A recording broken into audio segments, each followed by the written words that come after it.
બજારની અંદર જે બંગાળી કારીગરો રહે છે અને અલગ અલગ એસોસિએશન બંગાળી એસોસિએશન પણ છે, અહીંયા મોટી સંખ્યામાં લોકો રહે છે, ત્યારે આ બધા લોકો મળી અને બંગાળની જીતના આપણે આજે ઉત્સવ ઉજવો છે અને આતશબાજીનો જે કાર્યક્રમ યોજ્યો છે એટલા માટે કે બંગાળની અંદર ભવ્ય જીત થવાને કારણે બંગાળની પ્રજાને પણ હું ખૂબ ખૂબ અભિનંદન આપું છું અને હવે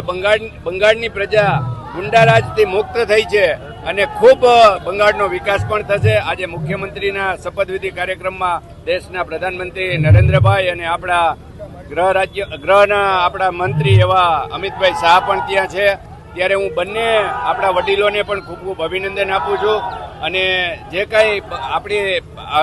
ગુજરાતમાં તો ઉત્સવ ઉજવાય છે પણ આખા દેશની અંદર 2014માં જે માહોલ બન્યો હતો કે દેશના પ્રધાનમંત્રી પ્રથમવાર નરેન્દ્રભાઈ બન્યા અને આખા દેશે ઉત્સવ ઉજવ્યો હતો, એવો આજે બંગાળમાં જીતના હિસાબે આખા ભારત દેશની અંદર લોકો ઉત્સવ પણ ઉજવે છે અને હું એમ ચોક્કસ માનું છું કે બંગાળના વિકાસમાં જે કંઈ ખૂટતી કડી હતી એ ભારતીય જનતા પાર્ટીને સત્તામાં આજે વધારે વિકાસ પણ થશે અને બંગાળની પ્રજાને પણ અભિનંદન આપું છું કે વિકાસની રાજનીતિને જ્યારે બહુમતીથી ચૂંટ્યા છે ત્યારે સૌને મારા એના પ્રજાને પણ અભિનંદન. સાથે સાથે રાજકોટના જે બંગાળી કારીગર ભાઈઓ છે અહીંથી